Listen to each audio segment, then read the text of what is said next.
नमस्कार, मी डॉक्टर मच्छिंद्र बांगर महाराष्ट्रातील हवामान परिस्थिती आणि देशातील हवामान परिस्थिती संदर्भात थोडक्यात अंदाज घेणार आहे. आपण बघतो की उत्तर भारतात आता WD पाठी WD येत राहणार आहेत. त्यामुळे म, हलका ते मध्यम पाऊस आणि बर्फवृष्टी उत्तर भारतात होईल. थोडा परिणाम त्याचा पूर्व भारतामध्ये म्हणजे खास करून ओरिसा, पश्चिम बंगाल या राज्यांमध्ये देखील परिणाम होण्याची शक्यता आहे. आता थोडं हलक्या स्वरूपात अतिशय विरळ भागामध्ये ढगाळ परिस्थिती देखील महाराष्ट्रात हळूहळू होऊ लागली आहे. ती 26 तारखेपासून पुढे जास्त होईल आणि त्यानंतर थोडी पावसाची परिस्थिती मॉडेल दाखवत आहेत. परंतु हे अंदाज उन्हाळ्यातले आहेत, हे लक्षात ठेवा. आणि हे सारखे बदलत असतात. त्यामुळे आपल्याला दररोजचे अपडेट सकाळ संध्याकाळ आपण देत राहतो. आपण या उपग्रह छायाचित्रामध्ये बघतो की उत्तर भारतामध्ये प्रभावी अशा प्रकारचा WD सध्या अस्तित्वात आहे. विरळ अशा प्रकारचं वातावरण पश्चिम बंगाल, झारखंड आणि ओरिसाच्या काही तुरळक भागामध्ये आहे. तशी महाराष्ट्रात आज ढगाळ परिस्थिती जरी दिसत नसली तरी अधूनमधून विरळ अशा प्रकारचं वातावरण तयार होतं. मिनिमम टेम्परेचरचा अंदाज आपण दररोज बघतो आहोत. आज 21 तारखेपासून पुढे 10 दिवस कसं वातावरण बदलते ते बघतो आहोत. प्रत्येक दिवशी आपल्याला यामध्ये बदल होताना दिसेल. उत्तर भारतामध्ये येणाऱ्या WDमुळे उत्तर भारत आणि मध्य भारतामध्ये थोडं थंडीचं वातावरण तयार होतं आहे. महाराष्ट्रातली थंडी तशी बऱ्यापैकी कमी झाली आहे, परंतु विरळ थंडी आपल्याला जाणवते आहे. 10 ते 12 दरम्यान काही ठिकाणी उत्तर भारतामध्ये थंडी आहे, तर महाराष्ट्रामध्ये ती साधारण 16 तर 22 दरम्यान काही विभागांमध्ये निर्माण होते. ही थंडीचं प्रमाण आपण जसं सांगितलं की 28 नंतर कमी होत जाणार आहे आणि मार्चमध्ये तसं थंडीचा काही संबंध नसतो. मार्चमध्ये थंडी बऱ्यापैकी कमी होते आणि उन्हाळ्याच्या झळा देखील आपल्याला मार्चमध्ये जाणवतात. त्यामुळे 1-2 मार्चपासूनच आपल्याला दुपारी कडक ऊन आपल्याला जाणवणार आहे.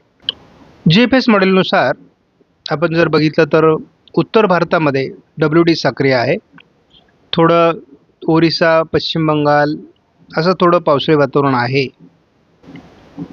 22 तारखेला काही विशेष वातावरण नाही. 23 तारखेला थोडं झारखंड, पश्चिम बंगालमध्ये वातावरण आहे. 24लाही विशेष वातावरण नाही. तसं पाहता 25लाही विशेष वातावरण नाही, परंतु बंगालच्या उपसागरात वातावरण बदलतंय. कमी दाबाचं पोषक वातावरण तयार होत आहे. उत्तर भारतात आपण बघतो तर एक WD प्रभावीपणे 26 तारखेनंतर सक्रिय होण्याची शक्यता आहे. अंदमान निकोबार बेटांच्या दरम्यानही कमी दाबाची तीव्रता वाढण्याची शक्यता आहे. आपण फेब्रुवारीचा शेवटचा आणि विंटरचाही शेवटचा दिवस जो हवामानदृष्ट्या मानला जातो तो 28 तारीख. उत्तर भारतात प्रभावी WD आहे. बंगालच्या उपसागरातही कमी दाबाचं वातावरण आहे, पण थोडं कमजोर स्वरूपात आहे. आता आपण मार्चचा अंदाज बघतो आहोत. 1 तारखेला उत्तर भारतात WD आहे. विरळ अशा प्रकारचं कमी दाबाचं वातावरण बंगालच्या उपसागरात आहे. उत्तर भारतातला WD 2 तारखेलाही सक्रिय आहे आणि श्रीलंकेच्या आजूबाजूने कमी दाबाचं क्षेत्र तयार होत आहे. जसं आपण GFS मॉडेलचा अंदाज बघितला आहे तसाच आपण ECMWF मॉडेलचा अंदाज जर बघितला तर बंगालच्या उपसागराच्या किनारपट्टी भागात ढगाळ वातावरण उद्या होण्याची शक्यता आहे.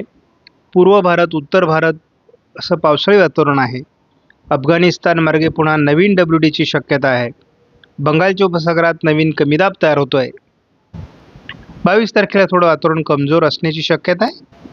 23लाही तसं कमजोरच वातावरण आहे, परंतु पश्चिम बंगाल, ओरिसाच्या काही भागात पावसाळी वातावरण तयार होऊ शकतं आणि बंगालच्या उपसागरात देखील कमी दाब तीव्र होतो आहे.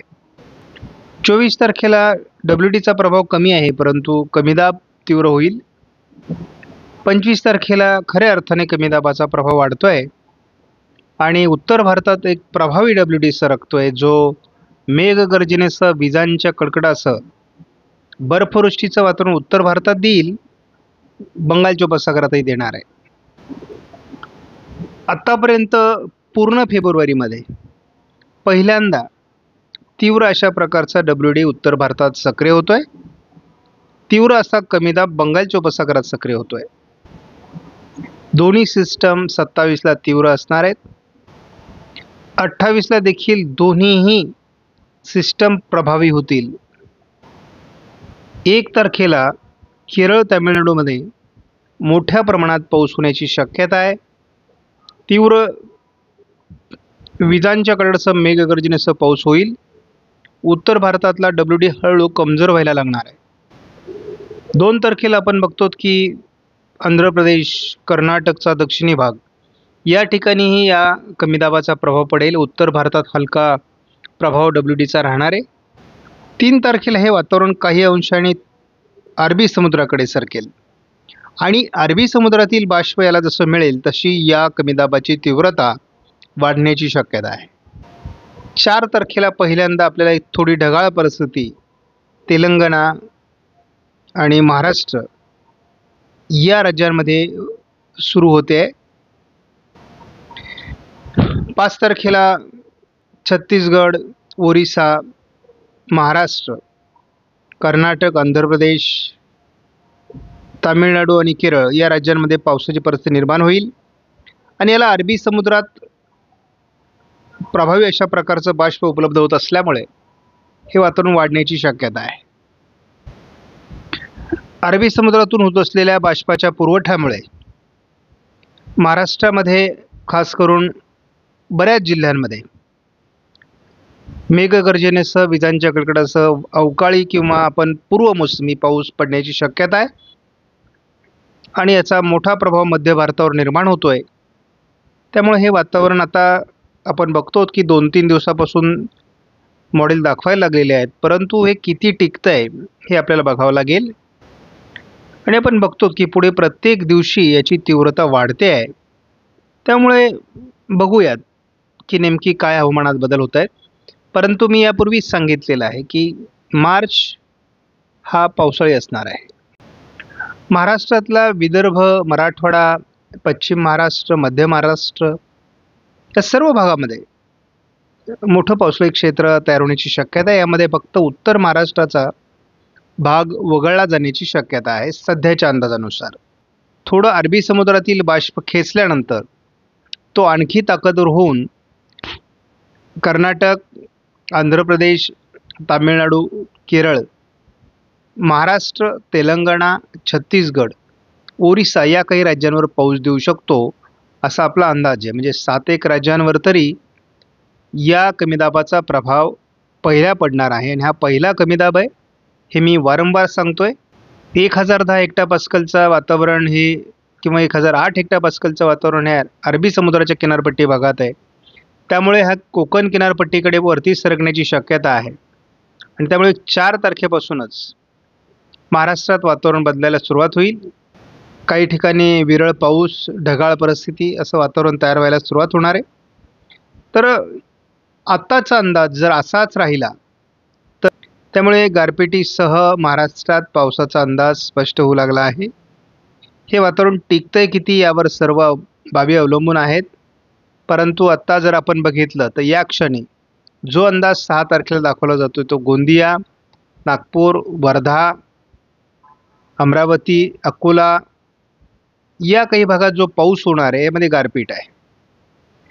आपण जर 6 तारखेला आणखी अंदाज स्पष्ट केला तर आपल्याला विदर्भात गारपीट दिसते. मात्र नांदेड आणि लातूरच्या पूर्व भागामध्ये 6 तारखेला गारपिटीची शक्यता आहे.